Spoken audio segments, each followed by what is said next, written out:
السلام عليكم ورحمة الله وبركاته.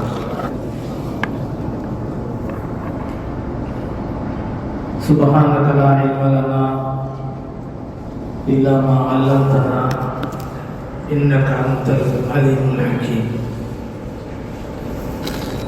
رب اشرح لي صدري ويسر لي أمري واحلل عقدة من لساني يفقهوا قولي. رب زدني علما. الحمد لله رب العالمين والصلاة والسلام على أشرف الأنبياء والمرسلين وعلى آله الطيبين وأصحابه الطاهرين ومن تبعهم بإحسان إلى يوم الدين. أما بعد، فقد قال الله تعالى في القرآن العظيم والفرقان المجيد: أعوذ بالله من الشيطان الرجيم، بسم الله الرحمن الرحيم. قد أفلح المؤمنون الذين هم في صلاتهم خاشعون والذين هم عن اللغو معرضون. قال النبي صلى الله عليه وسلم: حبب إلي من الدنيا النساء والطيب وجعلت قرة عيني في الصلاة. صدق الله العظيم وصدق رسوله النبي الكريم ونحن على ذلك من الشاهدين والشاكرين والحمد لله رب العالمين. எல்லா புகழும் ஏக வல்லவனார் அல்லாஹுக்கே உரித்தார்கள். ஸலவாத்தும் ஸலாமும் சங்கமிக்க பெருமானார் முஹம்மது முஸ்தபா ஸல்லல்லாஹு அலைஹி வஸல்லம் அவர்களின் மீதும், அன்னாரின் கிளையார்கள், தோழர்கள், சுஹதாக்கள், சாலிஹீன்கள், வலிமார்கள், உலக முஸ்லிம்கள் அனைவரின் மீதும், குறிப்பாக இங்கே வருகை தந்திருக்கக்கூடிய நம் அனைவரின் மீதும் எல்லாம் வல்ல அல்லாஹ்வின் பேரருளும் பேருபகாரமும் என்றென்றும் நிரந்தரமாக நிலவட்டுமாக. சந்தைக்கும் பெருமதிப்பிற்கும் உரிய பெரியார்களே, கண்ணியத்திற்குரிய எல்லாம் வல்ல அல்லாஹ்வின் நல்லடியார்களே, அல்லாஹ் சுப்ஹானஹு வ தஆலா இந்த புனிதமான இஸ்லாமிய மார்க்கத்திற்கென்று சில கடமைகளையும் சில கட்டுப்பாடுகளையும் அல்லாஹ் வைத்திருக்கின்றார். இஸ்லாம் என்பது பெயரளவில் சொல்லப்படக்கூடிய மார்க்கம் அல்ல, செயல்பாடுகளுடன் கூடிய உண்மையான உள்ளங்கத்தை உடைய புனிதமான மார்க்கம் இஸ்லாமிய மார்க்கம்.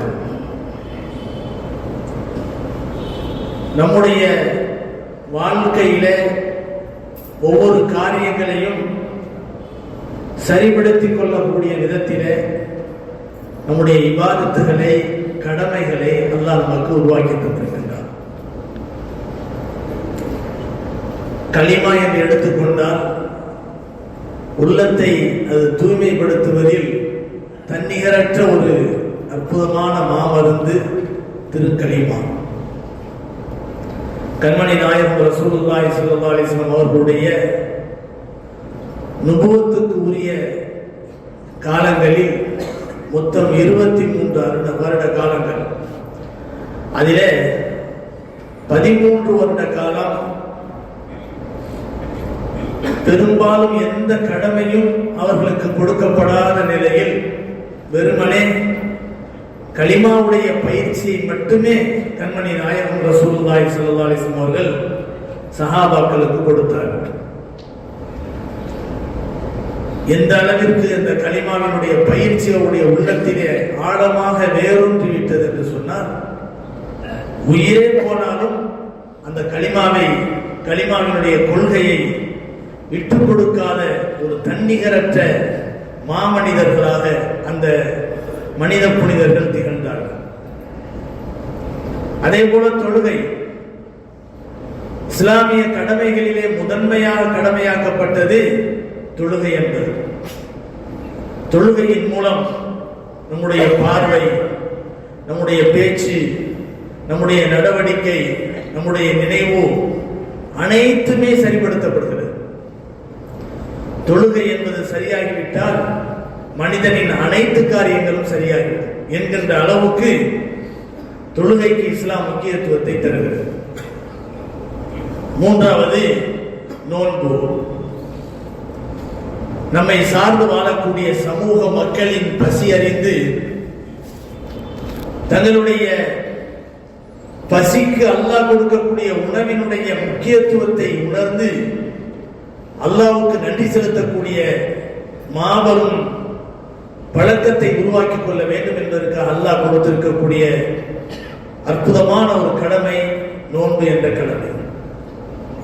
ஜகாத் பொருளாதார பரிசுத்தத்தை உருவாக்கிக் கொள்ள வேண்டும் என்பதற்காக வேண்டிய ஜகாத் என்ற அந்த பெயர் ஏழை எளியவர்களுக்கு நம்முடைய செல்வத்தை கணக்கிட்டு ஜகாத்தாக கொடுக்கிறோம். ஆனால் அதற்கு சதக்கா என்று பெயர் வைத்திருக்கலாம். ஆனால் அல்லாஹ் நமக்கு அகீமுஸ் ஸலாத்த வ ஆத்துஸ் ஸகாத் என்று அல்லாஹ் சொல்றான். ஜகாத்தை கொடுங்கள் என்று அல்லாஹ் சொல்றான். ஜகாத் என்றால் என்ன? தூய்மை, பரிசுத்தம் என்ற அர்த்தம். கத் அஃப்லஹ மன் ஸக்காஹா அதிலிருந்து வந்தது. யார் தன்னை பரிசுத்தப்படுத்திக் கொண்டாரோ அவர் வெற்றி பெற்று விட்டார். ஜகாத் என்று சொன்னால் பொருளாதார தூய்மை. இதுக்கு அர்த்தம் என்ன தெரியுமா? நாம் ஜகாத்து கொடுப்பதின் மூலம் நம்முடைய உள்ளமும், நம்முடைய ஈமானும், நம்முடைய செல்வமும் தூய்மை பெறுகிறது. அது மட்டுமல்ல, ஜகாத் என்பது நாம் சம்பாதிக்கக்கூடிய செல்வம் தூய்மையாக இருந்தால் தான் ஜகாத்து. ஹராமான பொருளை ஜகாத்தை கொடுத்து ஹலால் ஆக்குறது கிடையாது. ஒருத்தர் வட்டிக்கு பணம் கொடுத்து அவர் தொழில் செய்கிறார்னு வச்சுக்கீங்களேன், அவருக்கு கிடைக்கக்கூடிய லாபம் 10 லட்சம் ரூபாய் கிடைக்குது அப்படின்னு சொன்னா அவர் என்ன செய்ய வேண்டும்? அவருக்கு பொதுவாக ஹலாலான வருமானத்திலிருந்து வரக்கூடிய அந்த வருமானத்துக்கு ஜகாத்து கொடுக்க வேண்டும். அவர் என்ன செய்யறாரு? 40ல் ஒரு பங்கு ஜகாத்து கொடுக்கணும் என்ற ரீதியில் அவர் என்ன செய்கிறார்? 25,000 ரூபாய் ஜகாத்து கொடுக்கிறான்னு வச்சுக்கீங்களேன். ஹராமான தொழில் செய்து அவர் 25,000 ரூபாய் இல்ல, 10 லட்சம் ரூபாய் கிடைச்சது இல்ல, 1 லட்சம் ரூபாய் ஜகாத்து கொடுக்கிறாரு. அந்த 9 லட்சம் ரூபாய் சுத்தமாயிருமா? ஜகாத்தும் கூடாது, சுத்தமும் ஆகாது. ஹலாலான வருமானங்களில் தான் ஜகாத், சதகா என்பது. ஹராமான வருமானங்களில் செய்யப்படக்கூடிய நன்மைக்கு எந்த நன்மையுமே கிடையாது. ஜகாத் பொருளாதாரமும் தூய்மையாக இருக்க வேண்டும். கொடுக்கப்படக்கூடிய அந்த ஜகாத்தின் மூலம் நம்முடைய பொருளாதாரமும் தூய்மை அடைகிறது. அந்த ஜகாத்துக்கு முன்பும் பொருள் சுத்தமாக இருக்க வேண்டும்.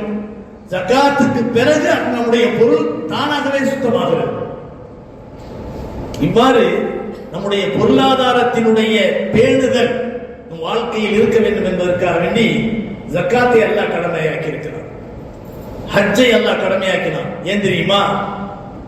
அனைத்து மக்களும் ஒரு தாய் மக்கள் என்ற உணர்வு நம்முடைய உள்ளத்திலே வர வேண்டும் என்பதற்காக காபாவை சுற்றிலும் சூழ்ந்து இறைவனின் அருளையும் அன்பையும் பொருத்தத்தையும் பெறுவதற்காக வேண்டி பக்திமயமான நிலையிலே அப்படியே கண்மூடிக்கொண்டு நாம் அல்லாஹ்வை திக்ர் செய்தவர்களாக தவாப் செய்து கொண்டிருக்கின்றோம். அவ்வாறு தவாப் செய்யக்கூடிய நேரத்திலே நமக்கு வலது பக்கத்திலே ஒரு கருப்பர் போகிறார், இடது பக்கத்திலே ஒரு சைனீஸ் போகிறார், முன்பக்கத்திலே பார்த்தார் ஒரு துருக்கியர் போகிறார், பின்பக்கத்திலே பார்த்தார் அதாவது ஒரு இந்தோனேஷியாவோ யாரோ வேற யாரோ போகிறார்கள். ஆக நாலா பக்கங்களிலும் திரும்பி பார்க்கும் இடமெல்லாம் நம் மக்களை காணவில்லை. நம் ஊர்களிலே பழகிய எந்த சொந்த பந்தங்களையும் அங்கே தெரியவில்லை.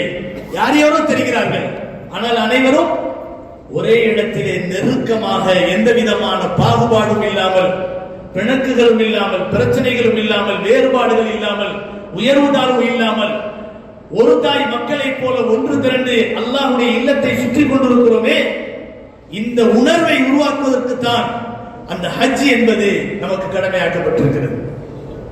எவ்வளவு தூரத்தில் இருந்தாலும் நீ மனிதன். அல்லாஹ் சுப்ஹானஹு வ தஆலா குர்ஆனிலே சொல்கிறான். பொதுவாக இன்னைக்கு நம்ம குடும்பத்தை வச்சு என்ன செய்யலாம், இந்த ஹஜ்ஜினுடைய உதாரணத்தை சொல்ல முடியும்.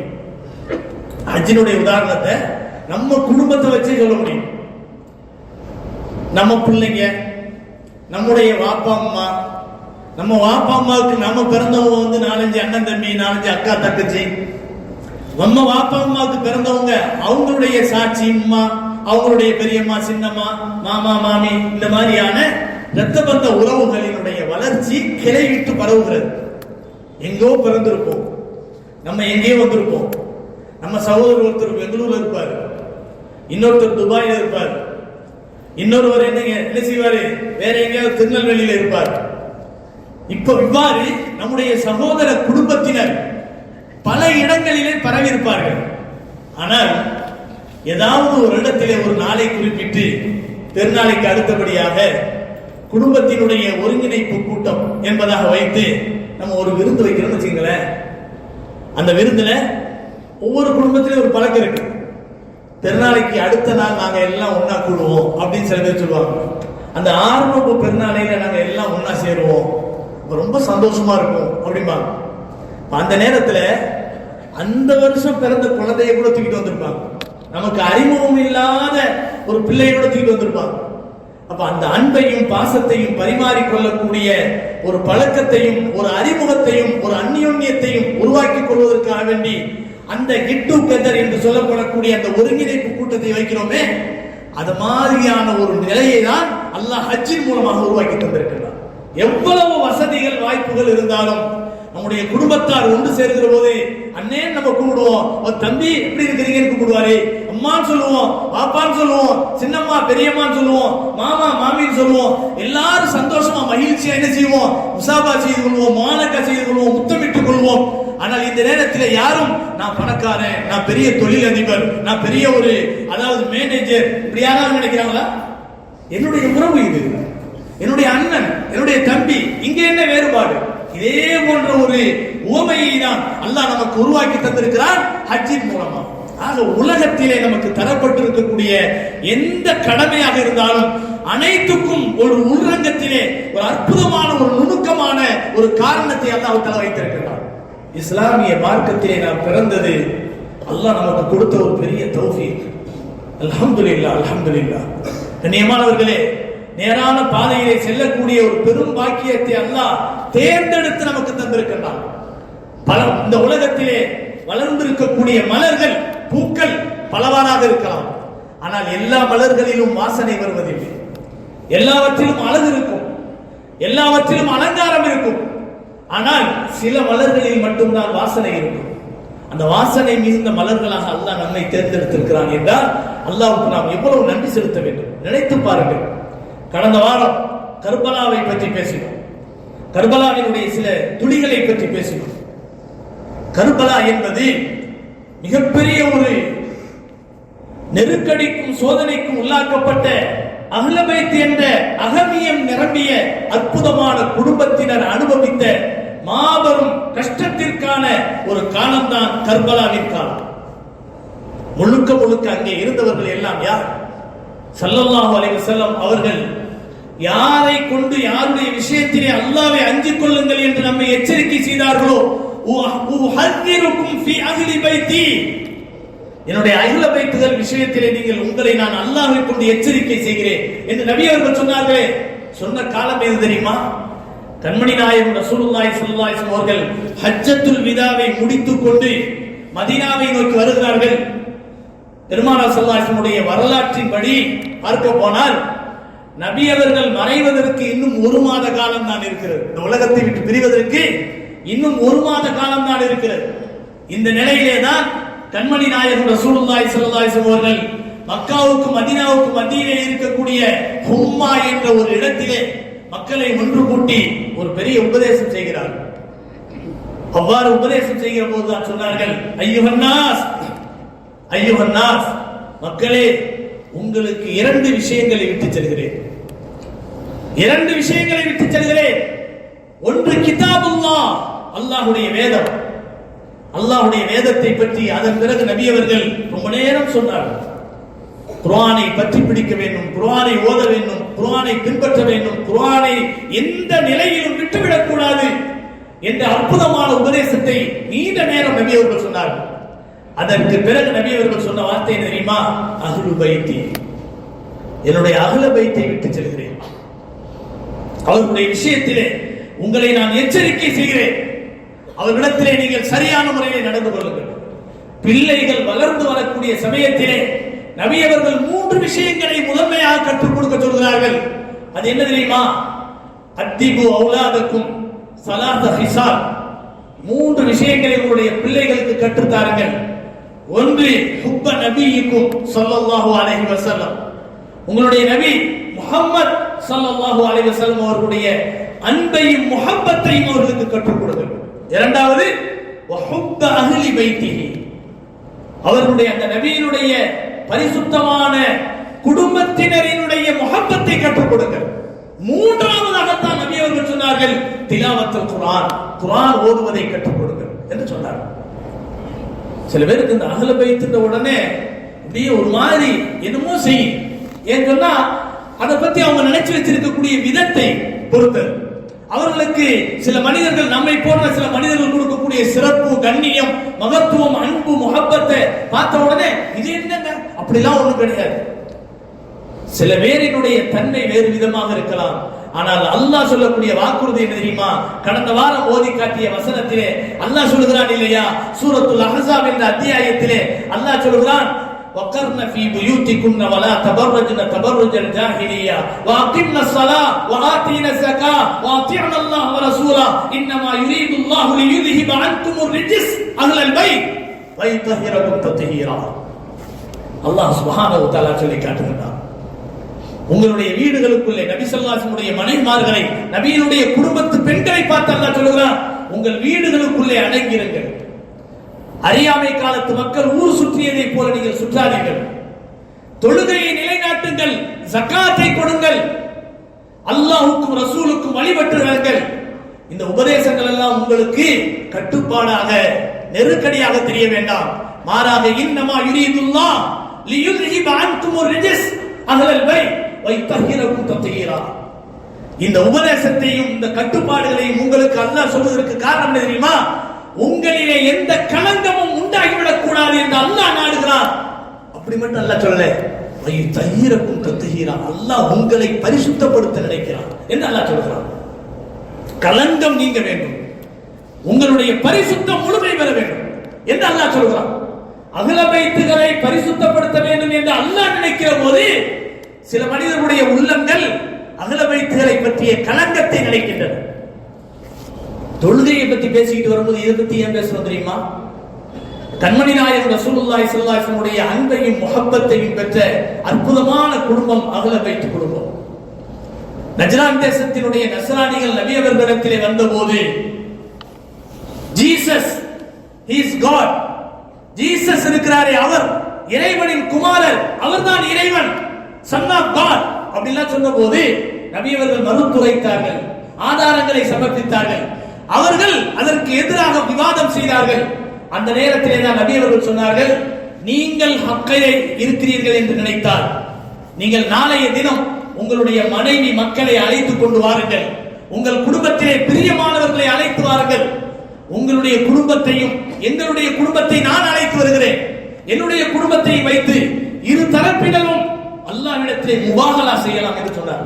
فمن حاجك فيه من بعد ما جاءك من العلم فقل تعالوا ندعو أبناءنا وأبناءكم ونساءنا ونساءكم وأنفسنا وأنفسكم ثم نبتهل فنجعل لعنة الله على الكاذبين. முபாஹலா என்று சொன்னால் என்ன?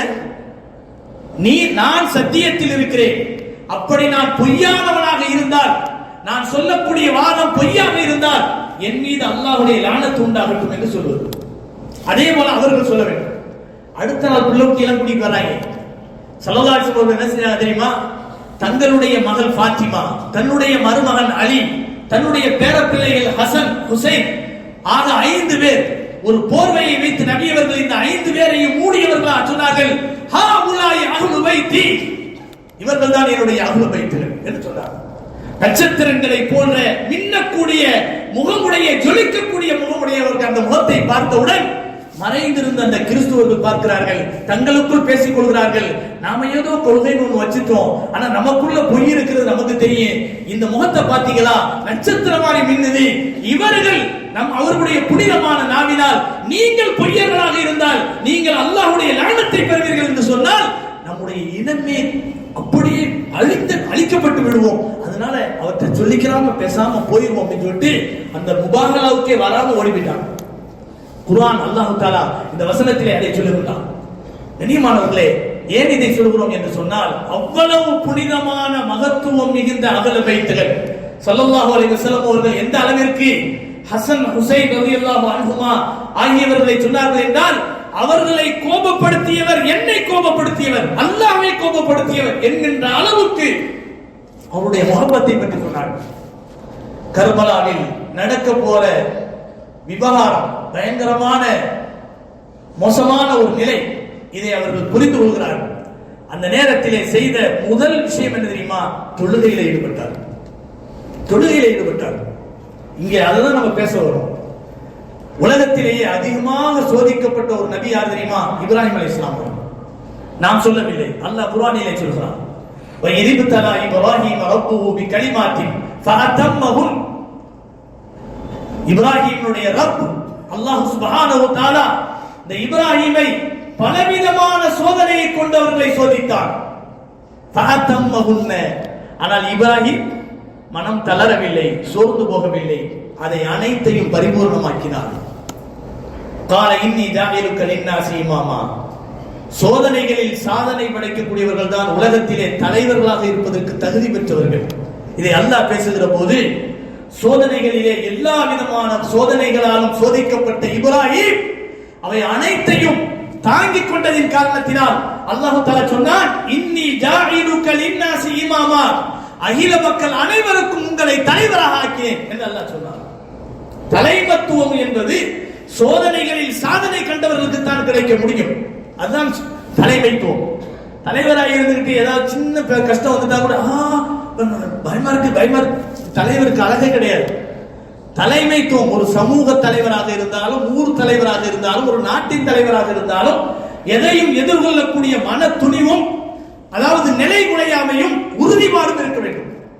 தலைவர்களாக இருந்த நபிமார்கள் கேட்ட துஆவை அல்லாஹ் பேசுகிறார் குர்ஆனிலே, ரப்பனா அஃரிக் அலைனா ஸப்ரன் வஸப்பித் அக்தாமனா வன்சுர்னா அலல் கௌமில் காஃபிரின். நிலை குலையாமை என்ற உறுதி மிகுந்த தன்மை எனக்கு தருவாயாக, மேலும் எங்களுடைய கால்களை உறுதிப்படுத்துவாயாக, காஃபிர்களுக்கு எதிராக எங்களுக்கு உதவி செய்வாயாக. அல்லாஹ் சொல்லக்கூடிய அற்புதமான துஆக்களில் ஒரு துஆ இது. இது யாரும் கேட்கவில்லை, நபிமார்கள் கேட்ட துஆ. அப்படி என்றால் ஒவ்வொரு நபியும் சோதிக்கப்பட்டிருக்கிறார்கள் என்று அர்த்தம். அப்படிப்பட்ட இப்ராஹிம் அலைஹிஸ்ஸலாம் அவர்கள் அடைந்த சோதனைகளிலே பெரிய சோதனை தெரியுமா? நாடு நாடா சுத்தினாங்க. அவர்கள் பிறந்த ஊர் ஈராக்.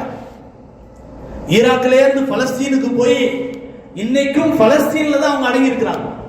அவருடைய ஒரு மனைவி சாரா அம்மையா அலைஹிஸ்ஸலாத்து வஸ்ஸலாம், அவருடைய மகன் இஸ்ஹாக் அலைஹிஸ்ஸலாம், அவர்களுடைய மனைவியும் ரிஃப்கா அலைஹிஸ்ஸலாம். ஆக அந்த 4 பேரும் ஒரே இடத்திலே அந்த அல் ஹிப்ரான் என்று சொல்லப்படக்கூடிய, அல் கலீல் என்று சொல்லப்படக்கூடிய பலஸ்தீனத்தினுடைய ஒரு பகுதியிலே சலாஹுத்தீன் அய்யூபியினுடைய பள்ளிவாசல் என்று ஒரு பள்ளிவாசல், அந்த பள்ளிவாசல் நடு மத்தியிலே அடக்கம் செய்யப்பட்டிருக்கிறார். அவருடைய மஸார் 4 பேருடைய அடக்கவிடம் ஒரே இடத்தில் இருக்கு. அந்த பள்ளியில தான் பல நபிமார்கள் அடங்கி இருக்கிறார்கள்.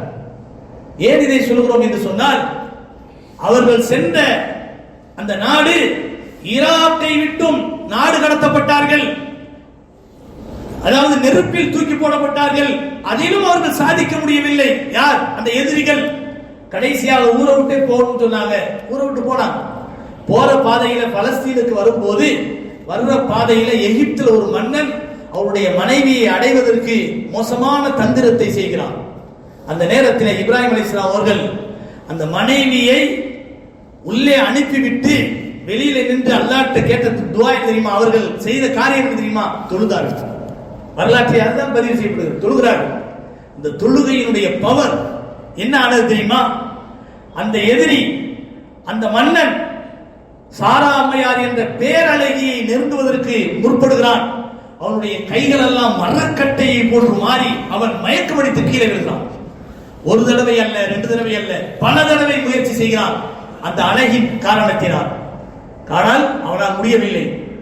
அழைத்து வந்த அந்த ஒற்றர்களை பார்த்து சொன்னான், நீ அழைத்து வந்தது மனித இனத்தை சார்ந்த ஒரு பெண்ணை அல்ல, ஏதோ ஒரு ஜின்னை அழைத்து வந்திருக்கிறாய், என்னால் நெருங்கவே முடியவில்லை என்று சொல்லி இப்ராஹிம் அலைஹிஸ்ஸலாம் அவருடைய உண்மை தன்மையை புரிந்து கொண்டு அவனால் திருமணம் செய்து வைக்கப்பட்டவர்கள் தான் ஹாஜர் அலைஹிஸ்ஸலாம் அவர்கள். கண்ணியமானவர்களே, அப்படிப்பட்ட ஒரு மகத்தான வாழ்க்கையை பெற்ற இப்ராஹிம் அலைஹிஸ்ஸலாம் அவர்கள் அதன் பிறகு என்ன செய்கிறார்கள்? ஹாஜரா அலைஹிஸ்ஸலாம் அவர்களையும் தன்னுடைய பச்சிளம் குழந்தை இஸ்மாயில் அலைஹிஸ்ஸலாம் அவர்களையும் அரபு நாட்டுக்கு அழைத்து சென்று அங்கே தனிமையிலே விடுகிறார்கள். நாடு நாடா சுத்துறது சாதாரண விஷயமா? இப்போ ஒரு பிளைட்ல ஏறினமாக்கு ஒரு 1 மணி நேரத்துல 2 மணி நேரத்துல 4 மணி நேரத்துல போய் சேர்ந்துடலாம். அந்த காலத்துல அப்படி அல்ல, மாச கணக்கில் நடக்கணும். இடைவெளியிலே எத்தனையோ மோசமான நிலைகள்.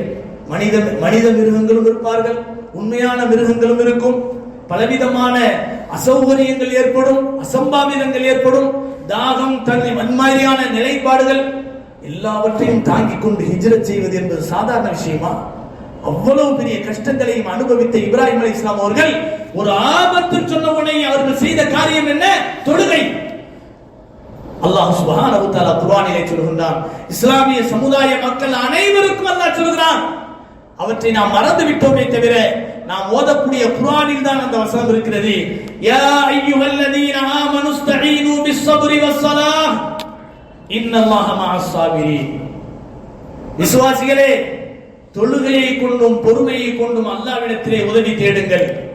பொறுமையாளர்களோடு அல்லாஹ் இருக்கிறான். அப்ப தொழுகையாளர்களோடு அல்லாஹ் இல்லையா?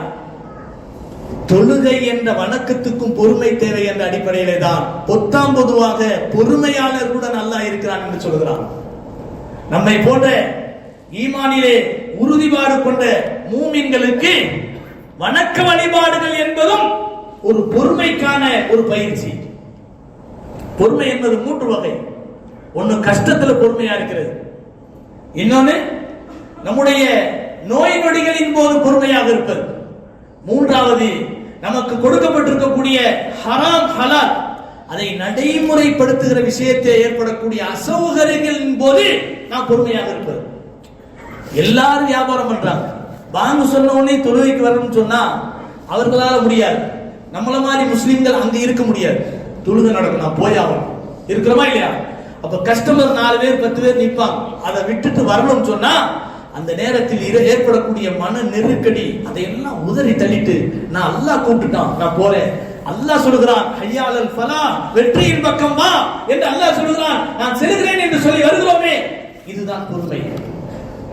எல்லாரும் வட்டிக்கு வாங்கி பணம் வாங்கி எதோ ஹராம வச்சு தொழில் செய்து அடுத்த வருஷம் ஒரு பெரிய பங்களா கட்டிடலாம், பெரிய கார்ல போறான். வேணாம், அந்த கார்ல போனா நரகத்துக்கு தான் போய் கொண்டு போய் விடும். திடீர் பணக்காரர்களாக மாறுவதற்கு ஹராம் அவர்களுக்கு கை கொடுக்கலாம், ஆனால் அது கொண்டு போய் விடக்கூடிய இடம் நரகமாக இருக்கும். இன்னைக்கு அதுதான் ஆசைப்படுறோம். சமீப காலமாக தொடராக வரக்கூடிய செய்திகளிலே நம்முடைய முஹல்லாக்களிலே நம்ம மண்ணடி பகுதியிலே இருக்கக்கூடிய தாடி வைத்த முஸ்லிம் பெருமக்களில் போதை கடத்தலினுடைய செய்திகள் வந்து கொண்டே இருப்பது நம்மை போன்ற இஸ்லாமிய பெருமக்களுக்கு வருத்தத்தை தரவில்லையா?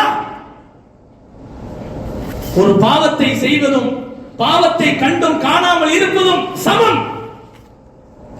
அவர்கள் நம்முடைய உறவுகளாக இருக்கலாம். என்றைக்காவது அவர்களை பார்த்து நீ செய்யக்கூடிய தொழில் ஹராம் என்று ஒரு வார்த்தை சொல்லி இருப்போமா? அப்படி சொல்லி இருந்தால் நாளை மறுமையிலே அல்லாஹ் நம்மை நிறுத்தி கேள்வி கேட்கும் போது, யா அல்லாஹ் நான் சொன்னேன், யா அல்லாஹ் அவன் கேட்கல, சொல்லிடலாம், தப்பிச்சுக்கலாம். யாரையும் நாம் நேர்வழிக்கு கொண்டு வர முடியாது. அவருடைய லலாலத்தை விட்டு நாம் காப்பாற்ற முடியாது. காப்பாற்றக்கூடிய பொறுப்போ அவர்களை நேர்வழிக்கு கொண்டு வரக்கூடிய பொறுப்போ நமக்கு கிடையாது.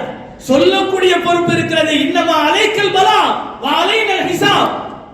எத்தி வைப்பது உன் பொறுப்பு, கேள்வி கணக்கு கேட்பது என்னுடைய பொறுப்பு என்று அல்லாஹ் சொல்கிறான். நபிக்கு அப்படித்தான் சொல்கிறான்.